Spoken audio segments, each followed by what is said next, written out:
Hello बच्चों, स्वागत है आप सबका आपके अपने इस यूट्यूब चैनल आकाश एकेडमी पे। बच्चे आज आपके लिए लेकर आया गया है विज्ञान का मॉडल पेपर।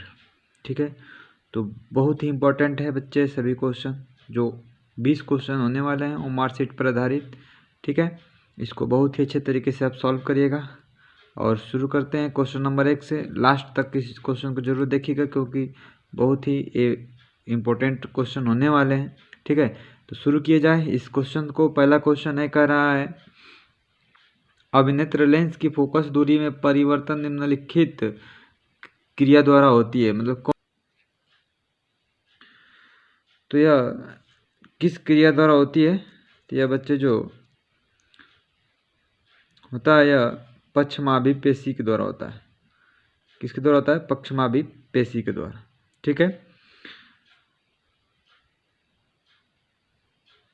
क्वेश्चन नंबर अगला अगर देखा जाए, क्वेश्चन नंबर अगला कह रहा है कि यदि 7 सेंटीमीटर ऊंची वस्तु 8 सेंटीमीटर की फोकस दूरी के उत्तल लेंस से 12 सेंटीमीटर की दूरी पर रखी है तो प्रतिबिंब की स्थिति होती है या प्रतिबिंब की स्थिति होगी। कितना होगी बच्चे? तो यह होगी 24 सेंटीमीटर। कितनी होगी? 24 सेंटीमीटर। ठीक है, अगला क्वेश्चन है विद्युत ऊर्जा का मात्रक होता है। तो विद्युत ऊर्जा का मात्रक क्या होता है? तो जूल होता है। ठीक है, यह ध्यान रखिएगा।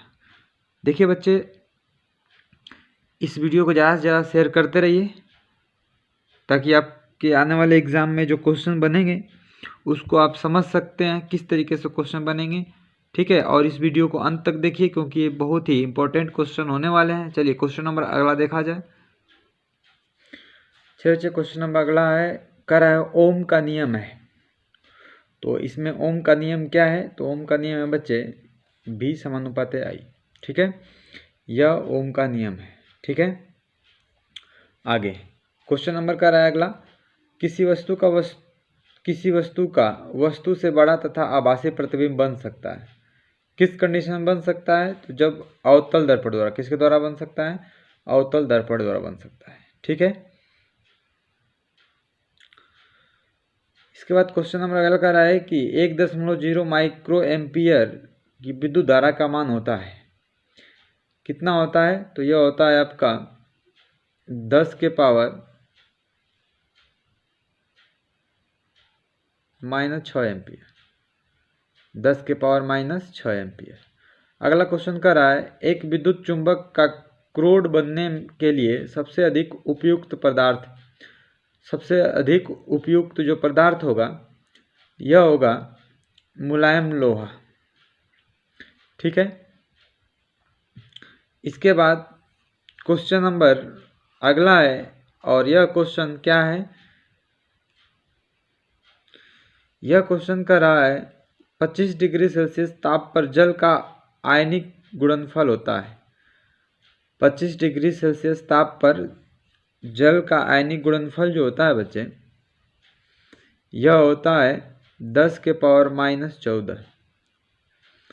इसके बाद कर रहा है विक्रिया यह दे रखा है, विक्रिया में x की जगह पर क्या होने वाला है यह पूछ रहा है। तो बच्चे x की जगह पर जो होगा यह होगा कार्बन डाइऑक्साइड CO2। फिर पूछा है निम्न में जो है असंतृप्त कार्बनिक यौगिक, असंतृप्त कार्बनिक यौगिक पूछा है। ठीक है, तो असंतृप्त कार्बनिक यौगिक जो हैं यह क्या होंगे? C वाला सही होगा। क्वेश्चन नंबर अगला है, कह रहा है कि निम्न में से कौन सा कथन अम्लों के लिए सत्य है? अम्ल के लिए सत्य पूछा है, तो यह होगा खट्टे तथा नीले लिटमस को लाल करते हैं। ठीक है, इसके बाद कह रहा है कि निम्न में से कौन सा सत्य कथन है जब HCl को जल में प्रवाहित किया जाता है। ठीक है, तो इसमें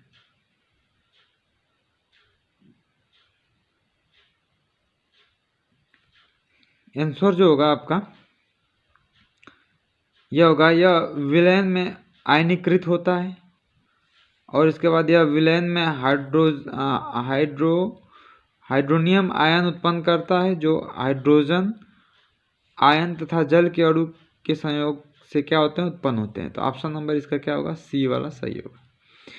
इसके बाद क्वेश्चन अगला कह रहा है निम्नलिखित में से कौन सी धातु कमरे के ताप पर ठोस अवस्था में नहीं होती है।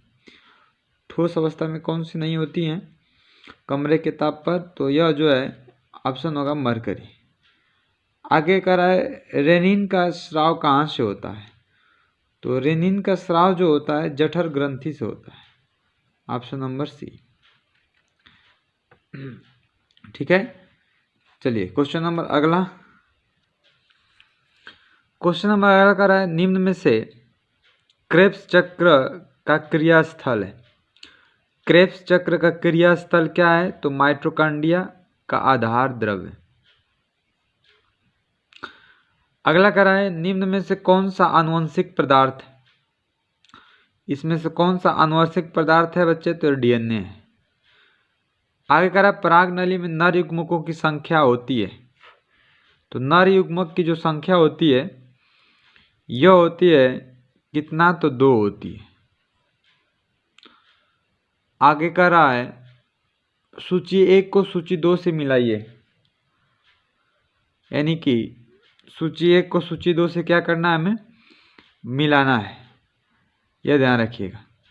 तो बच्चे ये जो होगा इमाइलेज जो होता है यह जाएगा स्टार्च में, फिर इसके बाद पीत लवण जो होगा बच्चे ये जाएगा लिपिड्स में, फिर रेनिन जो होगा बच्चे यह जाएगा दुग्ध प्रोटीन्स में, और पेप्सिन जो होगा यह होगा प्रोटीन्स में। ठीक है, तो यह ऑप्शन नंबर कौन सा दिखाई दे रहा है, तो ए वाला सही होगा। तो इसका आंसर जो होगा ए राइट होगा। चलिए क्वेश्चन नंबर अगला। क्वेश्चन अगला कर रहा है कि नीचे दिए गए जीवों की सूची में अलैंगिक क्रिया द्वारा कौन जनन करता है, तो केला करता है, कुत्ता, ईस्ट, अमीबा। इनमें से कौन करता है यह पूछ रहा है। ठीक है, तो बच्चे इसमें से केला भी करता है अलैंगिक जनन, फिर कुत्ता भी करता है अलैंगिक जनन, और इसके बाद अमीबा भी करता है, यानी ऑप्शन नंबर बी सही होगा।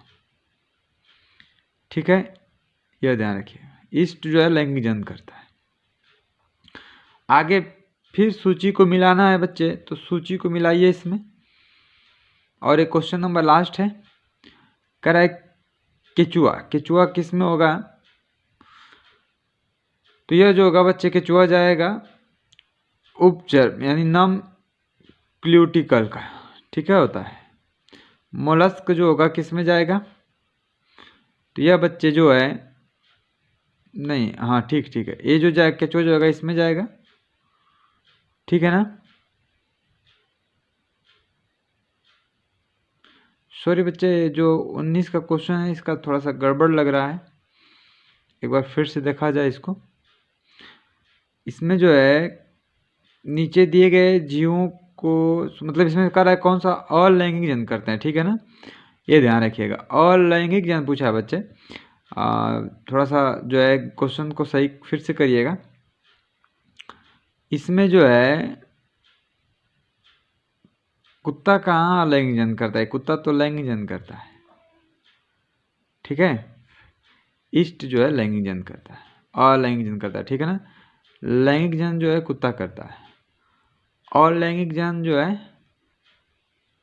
केला भी करता है, ईस्ट भी करता है, अमीबा भी करता है। तो राइट आंसर बी नहीं होगा बच्चे, कौन होगा, डी वाला होगा। ठीक है, इसके बाद अब इसको देखा जाए तो केचुआ जो है इस कहाँ आएगा, नम क्यूटिकल में आएगा, और इसके बाद जो मोलस्क होगा यह आएगा क्लोम के रूप में, और जो स्थलीय जीव होंगे यह जाएगा, इनमें फेफड़े होते हैं, और कीट जो होंगे नलिकाओं का जाल। ठीक है, यानी ये ऑप्शन जो दिख रहा है कहाँ है, तो ऑप्शन है बी में, बी वाला सही होगा। ठीक है, तो बच्चे था लास्ट क्वेश्चन, और इन सभी क्वेश्चनों को आप अच्छे से करिए, ठीक है। कहीं पर भी अगर दिक्कत है तो आप कमेंट में ज़रूर बताइए उसको। आपको फिर इसी प्रकार से वीडियो लेकर हम जो है आते रहेंगे। उम्मीद होगा कि यह वीडियो आपको अच्छा लगा होगा। अगर ये वीडियो अच्छा लगा होगा बच्चे तो आप इस वीडियो को लाइक करिए, शेयर करिए, साथ ही साथ सब्सक्राइब भी करिए और बने रहिए हमारे इस यूट्यूब चैनल पर। फिर मिलेंगे आपको इसी प्रकार से अगले वीडियो के साथ। तब तक के लिए धन्यवाद।